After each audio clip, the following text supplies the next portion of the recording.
Stand up, fight back. Hey, ho, ho. Donald Trump has got to go. Hey, Ho, ho. Donald Trump has got to go. hey. Ho, ho. Donald Trump has got to go. Ho, ho. Donald Trump has got to go. Donald Trump has got to go. Hey, hey. Ho, ho. Donald Trump has got to go. Hey, hey. Ho, ho. Donald Trump has got to go. Hey, hey. Ho, ho. Donald Trump has got to go. We do, right? When we unite together, we can make things happen.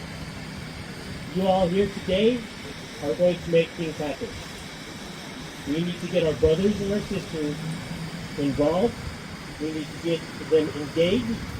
And the more we do that, better off things will be for who? The billionaires or the workers? The workers. The workers. One more time. The workers. The workers. The workers. The workers. All right. This day has always been about the people who put communities running, the workers who show up early, stay late, and carry the weight of responsibility, often without recognition. As a U.S. school trustee, I see that every day, every single day. I used to also see it when I used to work before that at the YSD where I was an SRO. I see it in our teachers go far beyond the classroom to shake the people. I see it in our support staff, bus drivers, custodians, cafeteria workers, who are the backbone of our communities. Backbone of our communities. And I see that your family is working hard to provide opportunities for their children. But I also stand here as the former vice president, first vice president of the Police Officers Association. The union, the Police Officers Association is the union for the police department.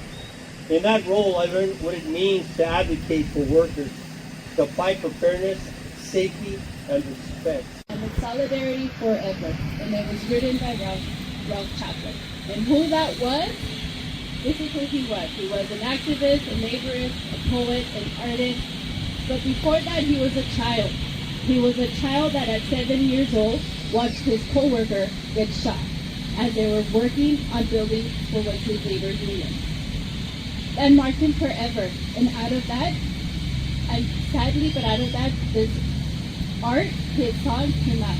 So I'm just going to read a few verses and then kind of elaborate a little bit on that. When the union's inspiration through the workers' blood shall run, there could be no power greater anywhere beneath the sun. Yet what force on earth is weaker than the feeble strength of one? For the union makes us strong. Solidarity forever. Is there aught we hold in common with a greedy parasite who would lash us into serfdom and would crush us with his might? Is there anything left for us to do but organize and fight? For the union makes us strong. It is we who plowed the prairies, built the cities where they trade. We dug the mines and built the workshops. Endless miles of railroad laid. Now we stand outcast and starving amid the wonders that we have made. But the union makes us strong. All the world that's owned by idle drones is ours, and ours alone. We have laid the wide foundations and built skyward stone by stone. It is ours, and not to slave in, but to master and to own, while the union makes us strong. They have taken untold millions, billions at this point, that they've never toiled to earn. But without our brain and our muscle, not a single wheel can turn, or child be taught. We can break their haughty power, gain our freedom when we learn that the union makes us strong. So as I contemplate it, sometimes I feel discouraged and sometimes I feel sad because the minute you turn your phone, it's like another story. How many of you are tired? I'm not just Friday tired. I'm not just, oh, it's May tired. It's been 14 months and this administration tired. And so as I think about what can we do, I thought of solidarity. I thought of the song. Solidarity means unity as a group. And it produces or is based on community of interest, of objectives, and standards. And I said, what is community? What is community to me? What is community to you? What is community to a friend? And wherever you are, whether it's at a church or at work or in the office, corporate, public, private, your neighbor, whatever it is, think of community. And I'm reminded of the Gospel of Matthew, chapter 18, when Jesus was asked, who is the greatest in the kingdom? And he said, and brought a child among them, and said, this child, if you resemble, if you walk, then you are the greatest in the kingdom. And what a blow to their face, because they probably thought not the millionaire, but the greatest influencer or the most powerful or the richest man at that time would be the greatest in the kingdom, but they were wrong. And he moved on to say that where 2 or 3 are gathered in my name, I am there. So I encourage you, when you go back home tomorrow, on Sunday, or on Monday, for the rest of these next 3-something years, find your 2 and 3 and gather. And remember that where the community is, we can overcome. They go and talk. When you go and you send emails, when you send text messages, when you show up like this, it makes a difference. And so I'm asking you right now, stand together, stand strong, make your voices heard. You have a First Amendment right to say what you want. Don't let anyone take that away from you. Together, we have truly the power to shape our future.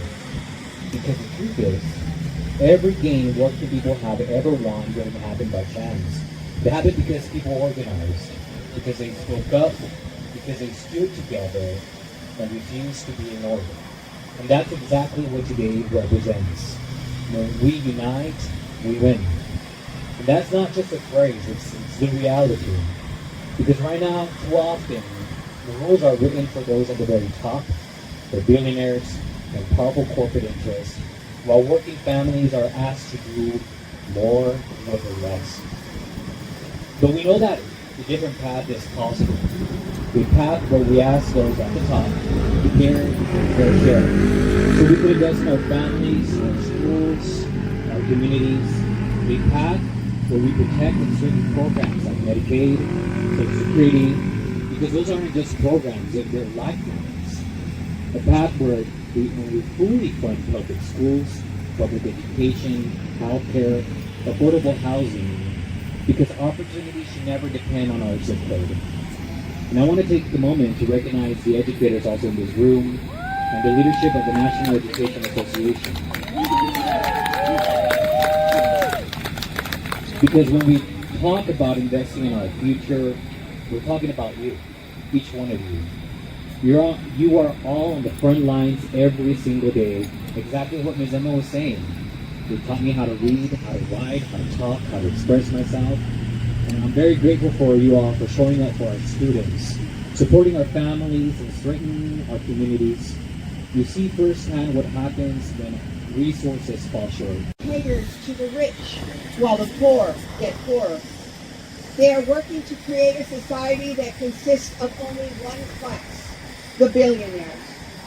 It is time for us to raise our voices as one, despite the political efforts to weaken our rights to organize, to bargain, and most importantly, to advocate for our profession and our students.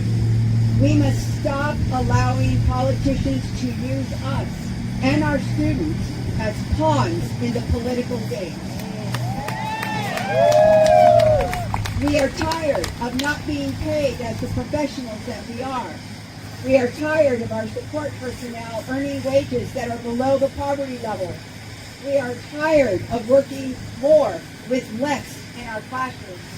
And we are tired of our students and their families being terrorized and demonized for who they are or where they come from.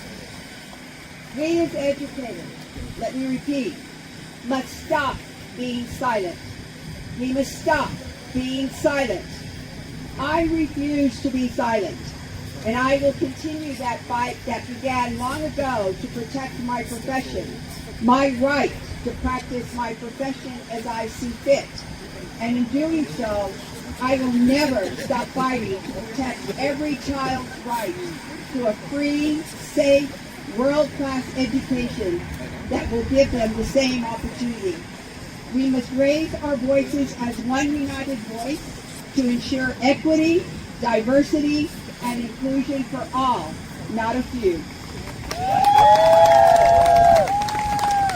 Together, we will stop the budget cuts. We will stop the dismantling of public education. Because the rain didn't stop us, the rain shouldn't stop us, and Donald Trump is not going to stop us from making sure that we fight for working people. You know, I'm going to be very short because we have almost a little over 100 days before Election Day. And we have our assignment of what we need to do. We need to remind our friends and family there is one thing that we have to do in November, is make sure that we go vote. That we go vote to ensure that we're voting for people over billionaires. That we're voting for health care over billionaires. That we're voting